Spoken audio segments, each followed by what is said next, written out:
Yo, yo, yo, what is going on, COD Familia? It is your boy BN, aka Mr. Kingdom Builder, and today we are going to be actually showing you a little bit of a continuation of what has been happening. I actually wanted to draw a little bit more of kind of a PvP strategical picture for Call of Dragons and just explain a little bit. I know I hopefully did a good enough job in our big fight between those 6 alliances in the previous video. But today I wanted to talk about some of the kind of strategical points and things that have happened throughout this long fight that I think has been going on 12 hours or so now between these 6-ish plus or minus alliances in Server 2. So before we start diving into that and I really break down why I think Call of Dragons has such a drastic PvP edge on arguably every other kingdom builder that I've seen on the market so far with how it plays out.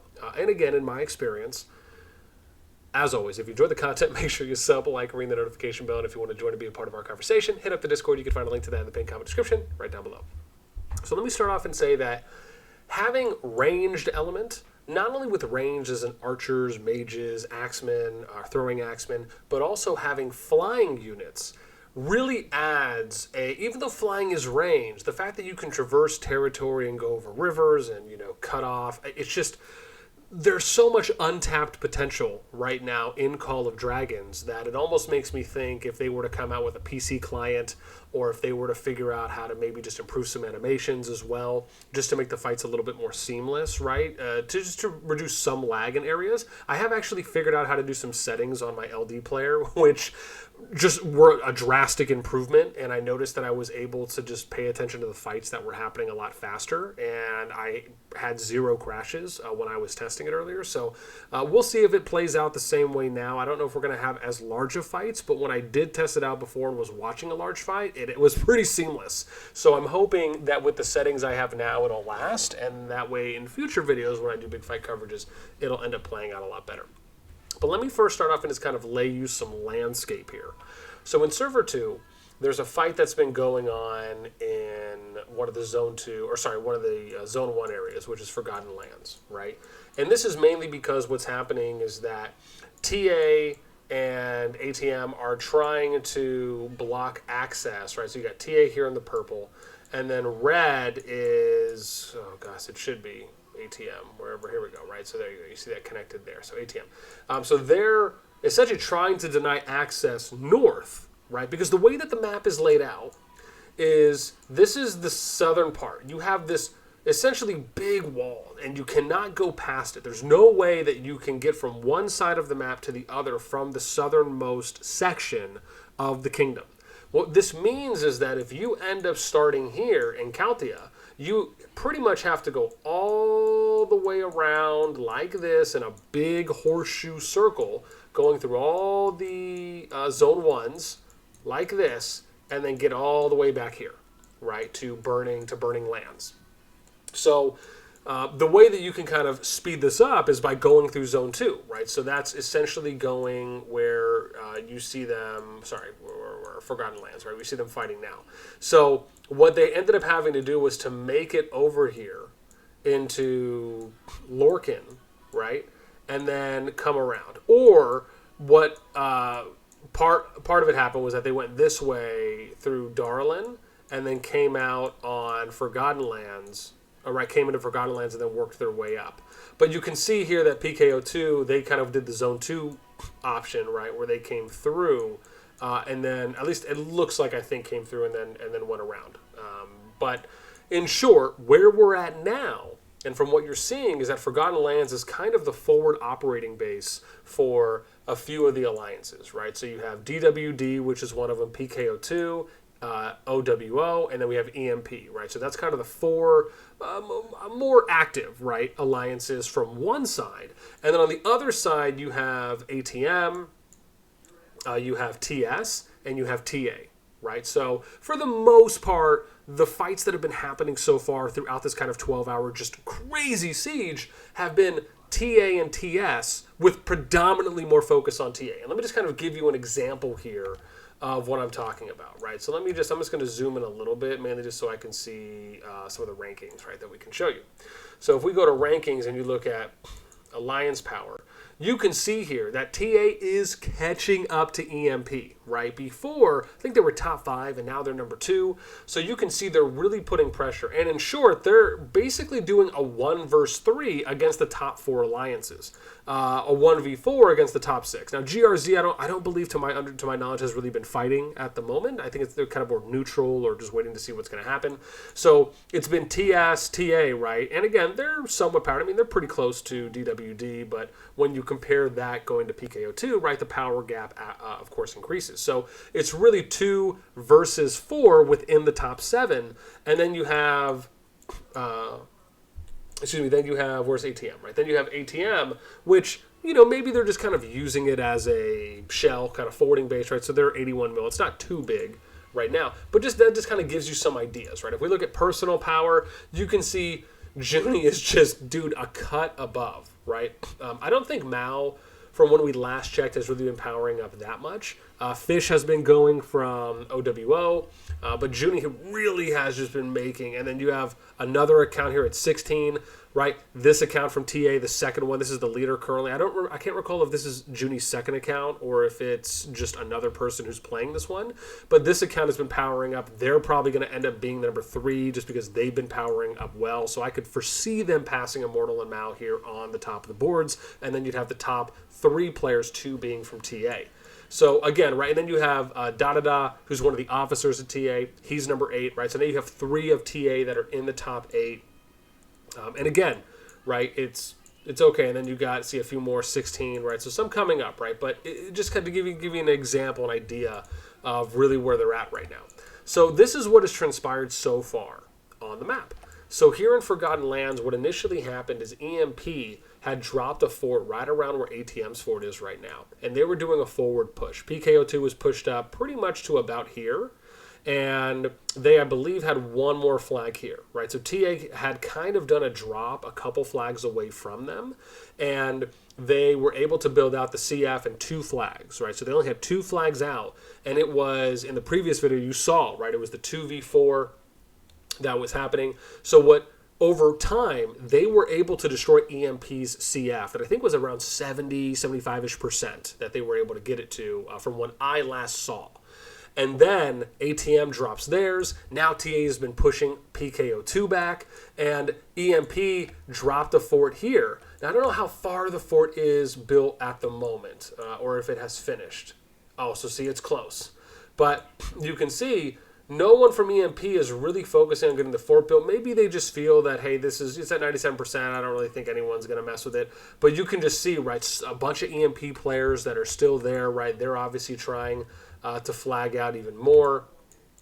What's interesting is that even though the fort's at 97%, oh, I see here. So I think what happened is they got the fort up, but then ATM or TA was probably able to lower it a little bit, which is why they're still able to build. So here, let's do this. So we can zoom in. I'm just going to show you a little bit of what's happening, right? So again, there's just been nonstop action here, just really all day. And if I give you an example, right? So here's really where it all is happening right now, right? So you got a bunch of EMP. There's obviously a bunch over there that are focusing on flagging with their 1 marches. PKO2 is here. EMP is here. You got some DWD. I don't know if OWO. Okay, there's like 1 or 2, right? And then you have TA that's focusing on flagging out, right? This is where you can see Junie here. He's been fighting like a monster. A lot of these guys have, man. I would really love to see. And I bet you we can show what some of the merit points are real quick because it has just been bananas. Oh, wait, I went into settings, right? Let's look at that. So let's look at personal merits. Yeah. I mean, yeah, man, dude, they've just been fighting so much. It's been wild. Ooh, let's look at alliance merits. Yeah, dude, see, just TA. So much fighting here. 10 mil 9. Man, it's been wild to watch. But what I wanted to show you guys is a few things here on the PvP side. So one of the things I wanted to show is this. So this was a strategy that I ended up seeing, and I don't know if I was able to show this off in the previous video, but I thought it was something worth showing. So PKO2 has this pass, right? And you can see more players coming in. They started building barricades all around the area. Now, barricades, in short, really just slow you down, right? you can read this. Barricades have no effect until they're completed. Enemy ground legions will have their march speed reduced while moving through a barricade and will return to normal speed after they have passed through it. Flying legions and friendly legions are not affected by barricades. Barricades can be destroyed by non-allied ground legions. Lords can deploy one legion to build or upgrade a barricade, right? Now, I don't know how many barricades they can build, right? Can they build a bunch of barricades? Can you have multiple barricades, or can you literally only do one barricade? If it's per legion, does that mean you can have 5 barricades total and per player, or can you only have 1 barricade total per player? Can you build multiple? Regardless, this to me is really cool. So they basically have barricaded in front of the gate to kind of slow down access there. This is interesting to me because some people argue that barricades aren't really too valuable. I actually, on one hand, think barricades can be valuable. And I'll give you just a brief example of what I'm talking about. Instead of, for example, barricading just all around, this is just one scenario. You could barricade all here on both sides and then create a gap in the middle for them to walk through, where you're essentially creating a choke point, right? So you would barricade out, or you'd barricade through the choke points. Right, so you'd allow for them to come through here, but then you'd barricade like this, right, kind of like banana peeling it or something.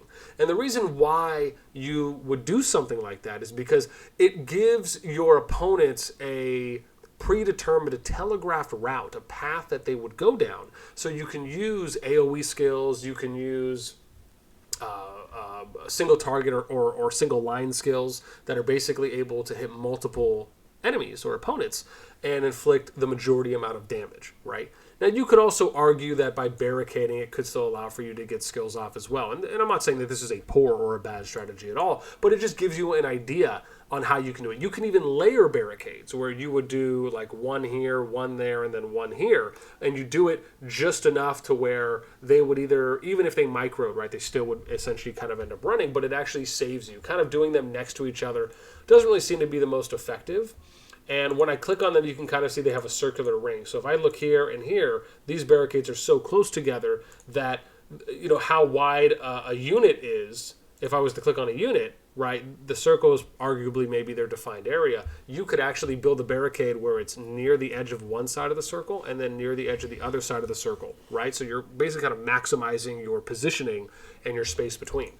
So again, just some food for thought, but it really just kind of shows you the ability and a lot of what you could do in CoD that is just so different. And I think because of that, it's really awesome to see.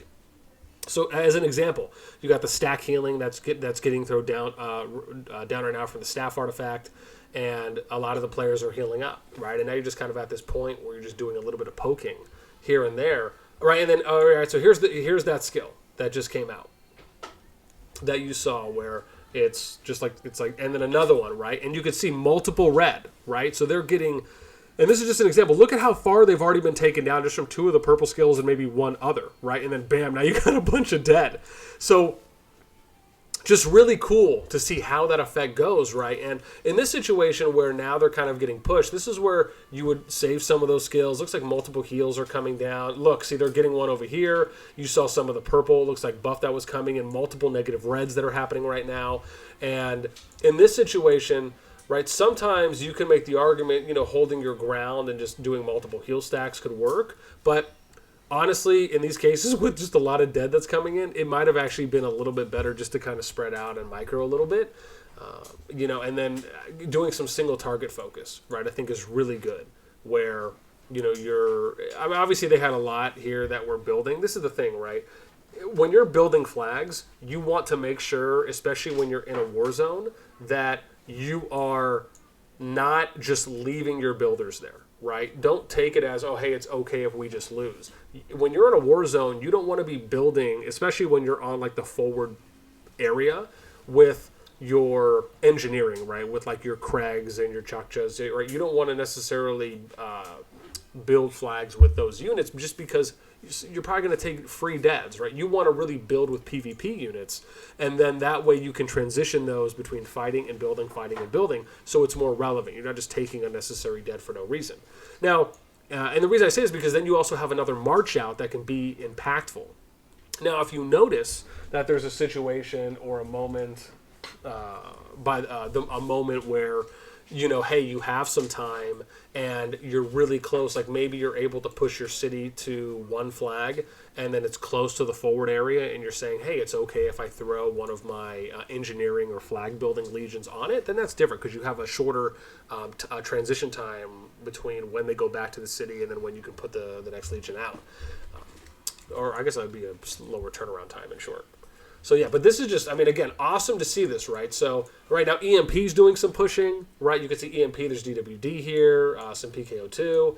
And what was really cool, right? You kind of see this right now, right? TA, you got one of the guys up here on the ledge, right? One of the flying units. This is kind of cool to me. Now, one of the things I want to touch on is when you are, like, you see this person who's taking damage right now.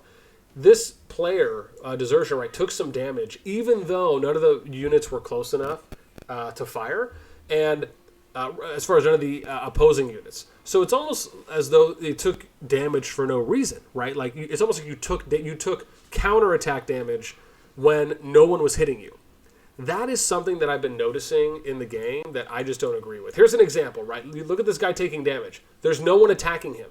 That to me makes absolutely no sense. If I was going to fix something in the game, I would fix it to where if you're attacking someone at range or you're attacking someone that is not focusing you, you should not be taking any damage. That way it really comes down to more pure skill and you're not handicapping all the players in the PvP field. If your unit is not being single focused, then or just attacked at all, you should not take any damage, right? If you look at traditional RTS games, and your unit is ranged and you're attacking one unit and that unit's attacking another unit, you're only doing damage based on where you have selected for that target. It's not as though because someone's attacking me, I just have, you know, some gremlins or something that are throwing rocks from behind and hitting them. Like, it shouldn't work that way. And I think that's something they really should fix. Or I shouldn't say fix, but update to the point of where it's at. I think you really would get more kind of pure skill focused fights where you wouldn't necessarily be taking that. And see, now here's a good example, right? You can see how the slow works, where, right here it is. Like this unit's it looked like they were taking some damage there passively, but they weren't being hit immediately. And then here's a good example. This unit took some damage when when Psych was attacking Sky Moon. It looked like it only got a couple hits in. And same here, look, like they're running away, and you saw Sky Moon taking some damage. Just to give you an example, right, of how it works. I just don't believe that you should be taking damage if your unit is not being specifically focused. But this is cool, right? Look how slow the units move. This is a great way where, and I think barricades is a really good way where if you're getting pushed and then you end up, the numbers kind of end up switching to where now, because you're getting pushed and you're attacking your opponents more so at their kind of forward operating area, and then they end up creating the numbers advantage and they start counter pushing you, they're able to pick you off slowly, little by little, right? Because it's taking you a while to run away. So I like that. I like that the barricades really allow for that back and forth to happen. And it really makes it so you have to have a conscious decision on when you push, how many you push, and you know, right, you just don't want to do it blindly in a way. And again, so much of the stuff in the game I just love, and I think really, as I mentioned in the previous video, and we're showing a little bit more of it now, really push that envelope of giving you that type of RTS, that real-time, that true real-time strategy feel. And I absolutely love it. So yeah, with that in mind, right, I'm sure we're going to see some back and forth. I want to say this, though, man, TA, I do want to give a big shout-out to TA, man, and to TS, and I'm sure for some of the ATM players as well. It has really been a pleasure to see the back and forth and the fighting, what the impression that TA is fighting this uphill battle, right, against multiple alliances that are allied, and being able to see, right, their victories along with their defeats too as well. Again, for me, I just love watching the PvP in this game, and you can see here, right, that now it's not lagging as much on my LD player. We haven't crashed yet, even when we had a few good-sized fights. Not obviously as big as the first one, just because I just don't know if there's as many legions or marches, but we did see some, and to me, that's awesome, right? So I love being able to see this, and I don't know, man. The hype is real. It's exciting when you're watching something, and especially just because of the range. I think the range for me is the biggest thing, where that is so fun to see that element in these types of games, right, as kingdom builders, because it's almost as though you're turning kingdom builders into, right, kind of more of a true RTS, and I just absolutely love that. So now you see a few more people that are pushing out, right? We got some more marches that are coming out too as well. We got a lot of the TA players, and this is it, man. I mean, it's been like this for, I want to say 12 hours. It's just been nonstop fighting, and it's been, again, I wish I could be live streaming right now and not just giving you guys the video recordings, and that's something I'm going to try and work on to see if we might be able to get to a point, because I know my internet's good enough to stream. I think it's just more so, I think my computer's okay to an extent as well, but eventually I do want to upgrade that over a period of time. And here's a good example, man, of just Moon coming in, hitting the skill, moving away, just, again, inflicting good multi-legion damage.